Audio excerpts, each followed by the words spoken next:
Hey, it's your friend Choice CJ here, and this is my Week 2 Team Builder in Battle for the MPL Season number 7. We're going up against the Tasmanian Toxicroaks, coached by Max Rapture. Make sure you go in the description below and check out Max. He and I recently battled for BBL, and we had a fun game.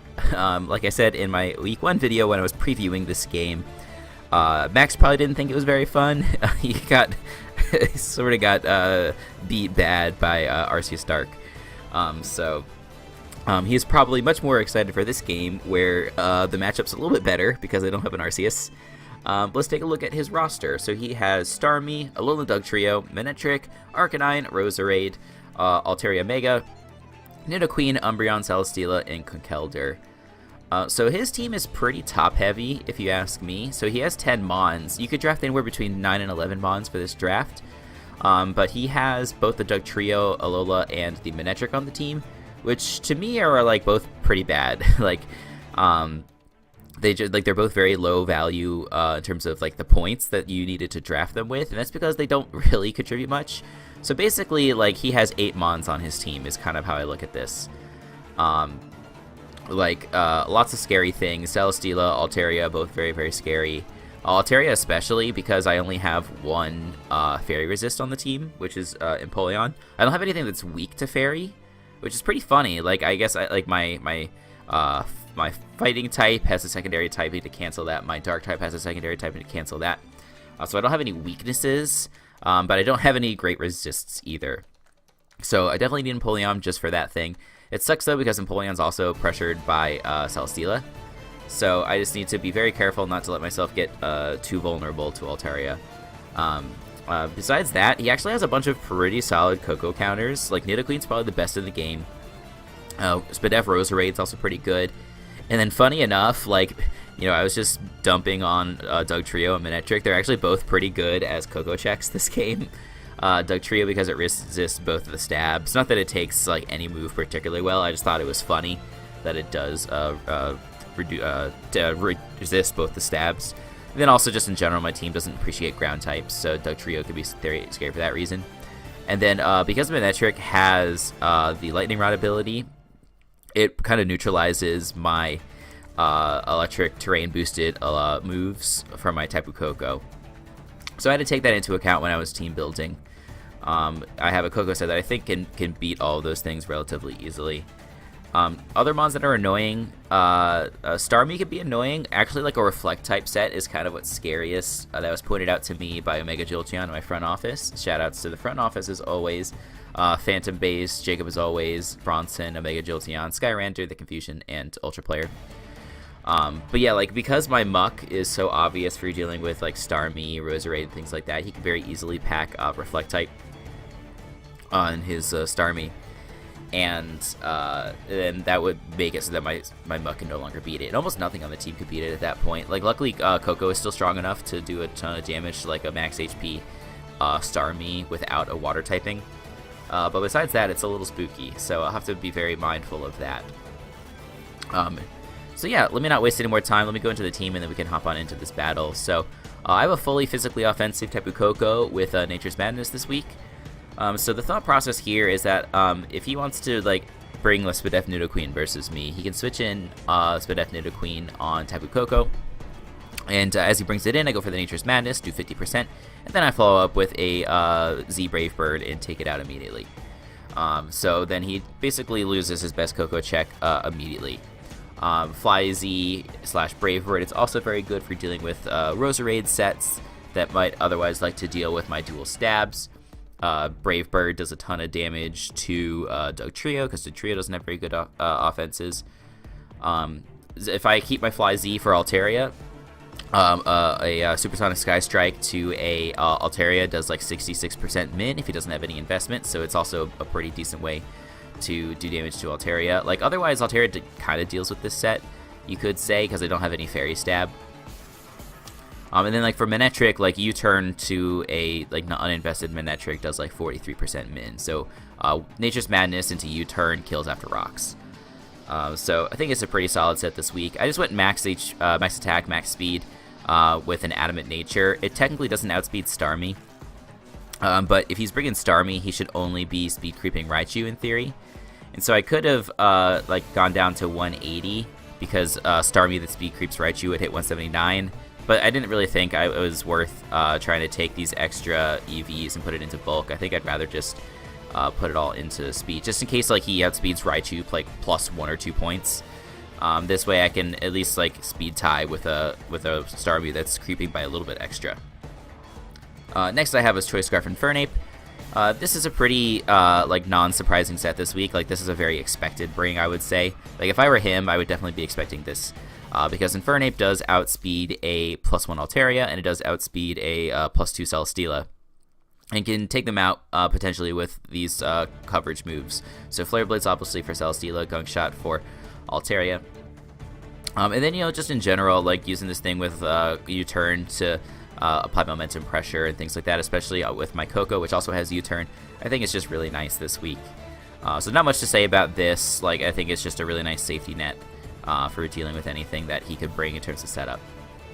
Next we have an Assault Vest Muck, very similar to last week, but I am packing Pursuit this week because, like I said, it would be really nice to potentially Pursuit Trap Roserade, Starmie, Manectric, any of those things. We're going with Gunk Shot over Poison Jab because I wanted just a little bit of extra power for hitting Umbreon. Umbreon's a little bit annoying for my team. Because like besides like close combat, I don't really have any super effective stab to hit it. I don't have the Dazzling Gleam on Coco this week, and then I don't have any mons with taunt or anything like that to prevent it from doing what Umbreon does best, which is just stall, wish, protect, whatever. So I wanted just a tiny bit of extra power potentially, and then Fire Punch is there so that I cannot be like walled by Celesteela. Because without Fire Punch, Celesteela could potentially set up subs versus me, which would definitely be annoying. So we have enough attack so that the Fire Punch does break that sub. We have enough defense in here, so that way we can live a +1 EQ from Altaria. Assuming there's no rocks on the field. I did not EV this to live after rocks. Then we put just a tiny bit of speed in here to creep something like Conkeldurr that's creeping amok. Next we have another Assault Vest user, but this time it's Mesprit. Shoutouts to Skyrander for suggesting this one. Psyshock, Bolt Beam plus U-Turn. I was tempted to put a couple other moves in that last slot besides U-Turn. Like if it wasn't an Assault Vest set, something like Calm Mind or Healing Wish would have both been really good options. Like Mesprit with Psyshock and Bolt Beam is actually pretty good versus the team except for Umbreon. But I decided I want the Assault Vest, that way I could switch in a bit more easily on Nidoqueen. Life Orb Sludge Wave does not 2-hit KO this spread. And then also versus Starmie, we can switch in on an Analytic Life Orb Hydro Pump and then take a second one and still live. So that's pretty nice. Yeah, I just like Mesprit in this matchup. Just this coverage, plus its typing, plus Levitate and things like that makes Mesprit pretty annoying for him. Then we have a pretty bulky Blastoise, physically defensive, with 4 attacks. So this is my 100% Arcanine answer, because I don't have one on my team otherwise. I can definitely use this to deal with Arcanine. It's also bulky enough to take hits from the likes of Celesteela and Altaria if it needs. I can throw off Ice Beam versus Altaria and do a ton of damage to it. And then Scald with this special attack investment guaranteed breaks the sub on a Spadef Celesteela. You can see that like a lot of my team is designed to deal with Celesteela, or at least not be taken advantage of it. Put a little bit of speed creep on here, just in case he puts some on Nidoqueen or anything like that. But yeah, just a 4 attacks set. We have Aura Sphere to hit Umbreon. I almost put Roar in this slot, but again, like Roar doesn't really make sense on Blastoise when my best option is just to stay in and hit something, rather than like try and roar it out. So Roar didn't really make sense in that context. I wanted something to hit Umbreon a little bit harder because I don't really have much, as I said. And then last but not least, we do have a Shukaberry and Polion. With this defense investment, we take like 50% max from a +1 Altaria's EQ. So that's really nice. And then we can hit it up with a very powerful Flash Cannon. Besides that, we have Surf with 164 Spatak EVs and a Modest Nature. Once again for Celesteela, so that it cannot set up subs versus us. Besides that, Rocks is nice for this set. Like Rocks on Empoleon's a little bit suspect because like a Rapid Spin Starmie can in theory like rapid spin versus this all day. So that's a little bit annoying, but hopefully we can Toxic it, so that way that doesn't end up happening. The only way that like he would be able to deal with that situation is, again, if he has Reflect type and he chooses to Reflect type the Empoleon. So let's hope that that doesn't happen, because that would really suck. But yeah, this is mainly for Altaria and Celesteela, but it can also take hits from like Starmie if it needs, so that's pretty nice. Yeah, so that's the team. It's got a lot of bulk on it, but I like that all of my Bulkymons have some sort of attack investment, so that way they are not passive and they can't be taken advantage of. So my strategy mainly is going to be try to poke and wear him down, pivot with my 3 Mons with U-turn, and get to a point where either Koko or Infernape can win the game.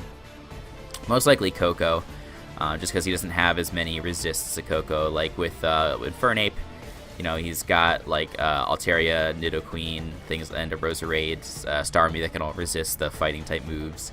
He's got plenty of fire resists too with Arcanine, Starmie, Altaria. So it'll be tough to necessarily win with Infernape, but again, Infernape, like if it can win, great. I think mostly it'll be Koko. Infernape's just there as insurance. So let's switch to the battle. And as you can see, Max has brought his Nidoqueen, Dugtrio, Altaria, Celesteela, Arcanine, and Manectric. So the only one that's like a little bit surprising to me is the Manectric, because like I was saying, I don't think Manectric is very good in general, but it's a decent enough Koko check. I just am surprised to see that in combination with Nidoqueen and Dugtrio, which I think would both deal relatively well with Koko anyway. So based on this team, I wouldn't be surprised if the Dugtrio was Scarf, just because Scarf EQ seems kind of hard for my team to handle. Altaria can definitely be a setup variant. It's hard to say what Celesteela might be. Like it could be anything, right? It can be like the Leech Seed variant, it can be setup, or it can be whatever. So we'll just have to see. Arcanine is probably Fizz-Def in order to deal with Infernape the best. He doesn't have much besides Altaria otherwise for Infernape. Nidoqueen I think is going to be Spadef, probably with Rocks. So yeah, that's like just the thought. The team at a glance. Seeing no Conkeldurr is really nice, and Umbreon is nice. Conkeldurr actually would have been a huge threat if you chose to bring it, because I don't have much for it. Like, yes, I have Mesprit as a fighting resist, but Mesprit dies to knockoff. So, I could have brought Gliscor for that, but I chose not to. It's because I didn't think Gliscor did much otherwise necessarily. Maybe I could have brought Toxic on Gliscor to deal with Umbreon, but anyway. So in terms of leads, I like leading with Mesprit, because besides Altaria, like nothing on the team can really do that much to it. I guess like a banded Arcanine or something like that would screw it up, but like Nidoqueen, Dugtrio, Celesteela, Manectric all don't really threaten it that much. Maybe like a fully offensive Celesteela can do a lot of damage with Heavy Slam or something. But I do have the Thunderbolt for that. And I'm guaranteed to outspeed it because I put enough EVs into it. But yeah, otherwise, just Mesprit looks solid overall. So I'm not going to waste any more time. Let's hit play and get right on into this battle. So good luck, have fun, Max. Let's hope for a nice game. Maybe it'll be a little closer than the last one that we played. I know that Max would like that. We take any sort of W, right? Whether it's a 1-0 or a 6-0. I'm not picky. But just, because Max is a good, friendly dude, I don't want him to feel like he got wheelchaired again. So anyway, he leads with the Nidoqueen. And, like, on paper, it doesn't really make sense for him to stay in. But, like, because he has this and the Manectric and the Dugtrio, like, it might make sense for him to just try and stay in and get up Stealth Rocks. Like, if he hadn't brought those Mons, he'd want to preserve 100% HP on Nidoqueen. But because he has the other ones, I thought maybe he would stay in. But it turns out, like, he built this the Nidoqueen to deal with my Mesprit. I don't really get it, like, why Pyapa Berry would be the play. But he finds out that I'm very Spadef on my Mesprit. And so he's not going to stay in for take a second size shock. He's going to double into a Celesteela. He's going to switch it to a Celesteela and then double into Nidoqueen, scouting for the T-Bolt. So pretty nice play on his part. He's going to triple now, and I'm just going to go for the Ice Beam because it's a good neutral move to hit Nidoqueen and Celesteela if he chooses to do that, but he actually triples into Dugtrio. And so Dugtrio is going to get 2 KO'd by my Ice Beam, which is pretty nice. He just elects to go for the Stealth Rocks, as he's going to end up dying to my second Ice Beam. So it's not great that rocks are up on my side of the field, but I can deal with that. But this Mesperit's already causing a lot of problems for his team. He doesn't really have anything to switch into it because he didn't bring Umbreon. So here comes the Manectric. I could have potentially switched into Muck here. But if you wanted to just like Volt Switch, I want to be able to hit something relatively hard with Psyshock. He goes for Signal Beam, which is, I guess, not necessarily surprising, but I wasn't expecting it. I guess that's the definition of surprising, but that's not the point. It only does 40 HP to me, and I'm going to do a ton of damage with the Psyshock. But he shows the leftovers, and based on that damage, he seems to be max HP. So it remains to be seen how much speed he has, or if he has a lot of Spadef investment. Like, Spadef would make sense, once again, to deal with the Tapu Koko. But I don't want my Mesprit to get weakened any further, because it's a pretty good response for everything. And I go into my Muck, but of course he takes that as an opportunity to Volt Switch into his Nidoqueen. So nice play on his part, going for the Volt Switch on that next turn. And he's going to see me switch out, and he's going to click Toxic Spikes. So Toxic Spikes is something that I was worried about at team matchup. I did bring the Muck to try and absorb them. So now it's just a question of when can I get my Muck in to absorb them. And that question is not really ever. Like, it's basically just on Manectric that I want to switch in. Like, I don't really switch in on Celesteela, Nidoqueen, or Altaria. So that leaves, again, just the Manectric and whatever his last Mon is. But I go back into, I U-turn as he switches out of the Nidoqueen. It brings in the Celesteela, and I'm able to go into my Empoleon. I could have gone into Blastoise, or even, I could have gone into like Infernape or Tapu Koko to try and do as much damage as possible to the Celesteela, but I didn't want those Mons to get hit by poison if I could help it. So Empoleon, of course, being the Steel type, is immune to the Toxic Spikes. But he's going to be able to hit me with an Earthquake. And that stinks because now I lost my Shuka Berry, which was my best preventative measure for Altaria. So I go for Rocks on the second turn after going for a Surf. He's looking pretty Spadef, which makes sense. But he just throws off a Leech Seed rather than going for another EQ. But you'll notice that the first turn he went first, and then the second turn I went first. So we're actually in a speed tie here. Which is a little bit annoying. I wish I maybe put just a little bit of extra speed on here. Like, I put enough speed for Umbreon on my Empoleon. And I guess he put a little bit of speed as well on his Celesteela. That turn, he got to go first. What I'm hoping for here is potentially to get into Torrent range, and I can throw off a Surf here. And that's what's going to happen, like, after he goes for the Protect here. This is going to put me into Torrent, so yeah, all I need to do is win that speed tie, and I can get off a pretty massive Surf on this thing. Bring it to probably to, like, 20% health or so, which would be really clutch after he gets this Leech Seed recovery. So we're going to try and throw that off, but unfortunately he wins the speed tie, and is able to kill me with the Earthquake. It's not a disaster. Because, like I said, I still have the Tapu Koko and the Infernape to do super effective damage to this thing. But it just stinks a little bit that after all of that, I kind of had to throw away my Empoleon to do not all that much damage to the Celesteela when it was all said and done. So I'm left kind of with no choice but to go into the Infernape now, take Rocks, and take Poison.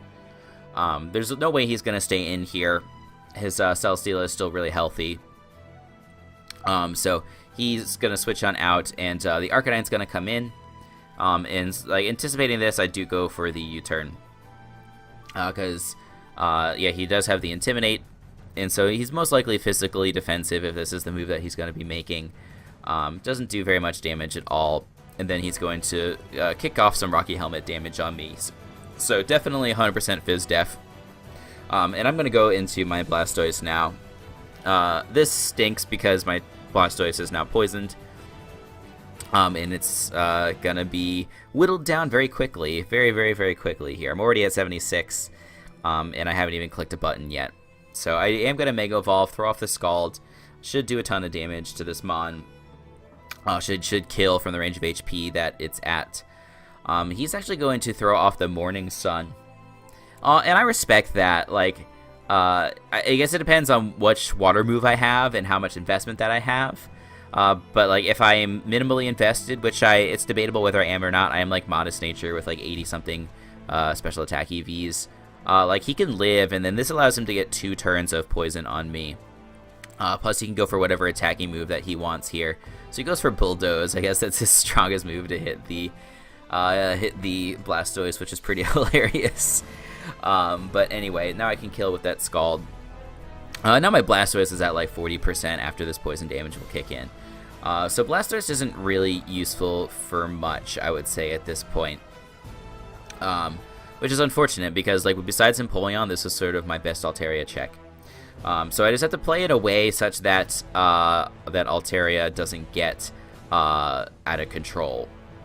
And so I do choose to sack the Blastoise here. I guess this could have been like my best chance to switch into Muck. But like if I went into Muck, he would just Volt Switch, bring in the Nidoqueen, and then it'd be kind of in a bad position. So it just made more sense to sack it off, sack off the Blastoise, keep Muck at max HP, and then to see what he's going to Volt Switch into. He does Volt Switch into the Nidoqueen, which is great because this makes things very scary with my Mesprit.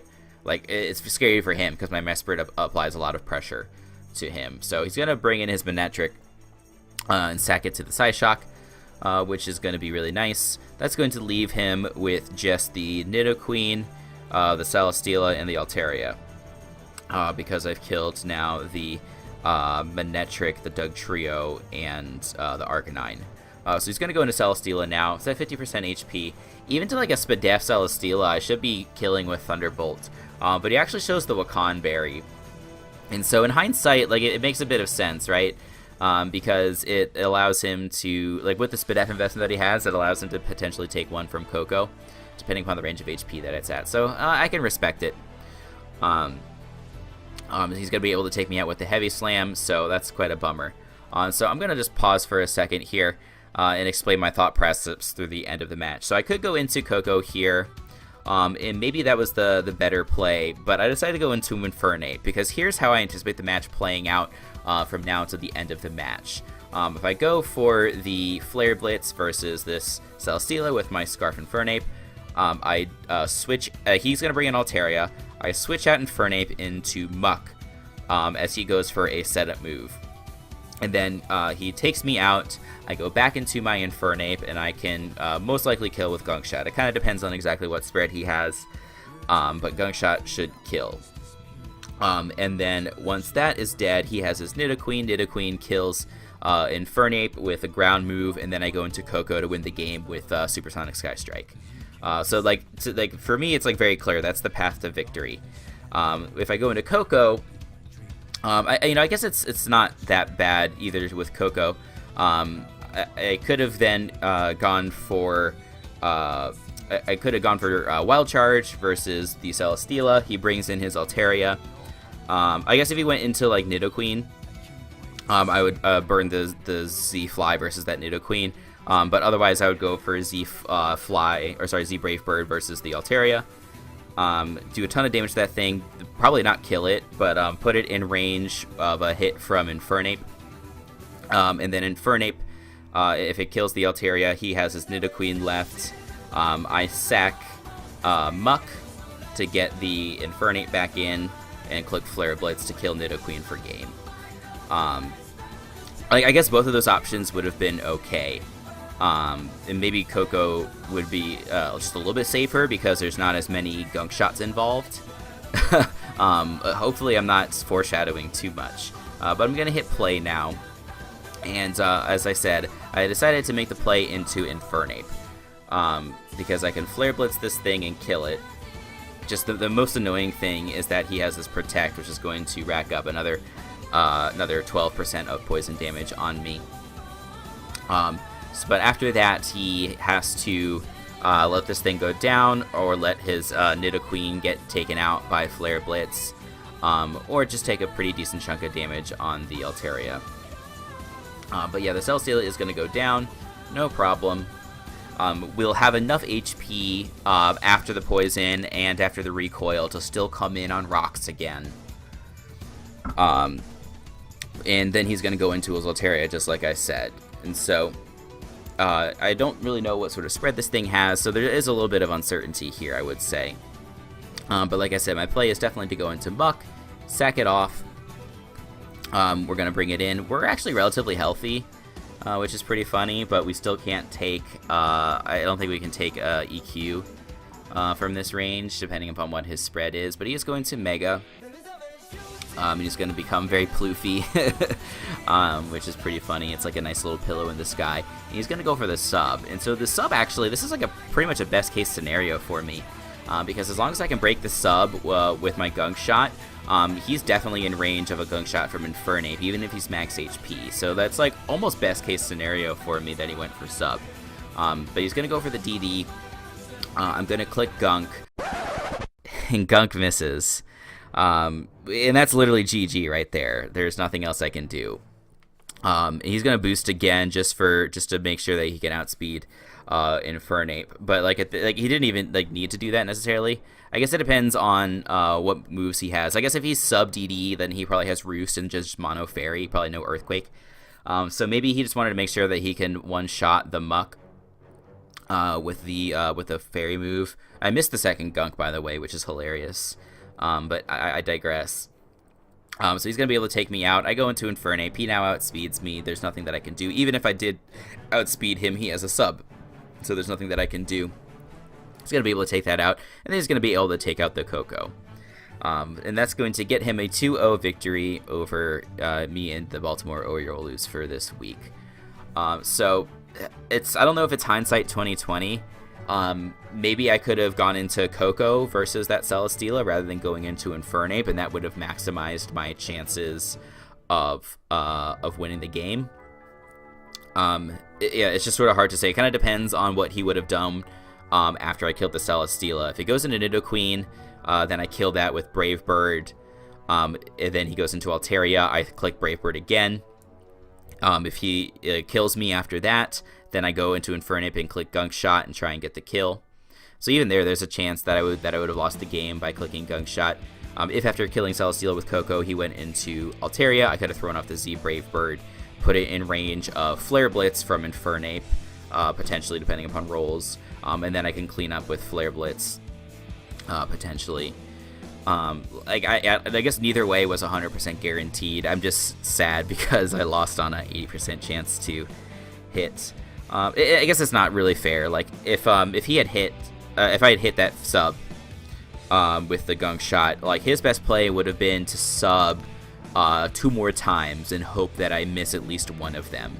And then even if he's at 1 HP after that, I still need to so let's say Muck hits all the gunks. He's at 1 HP.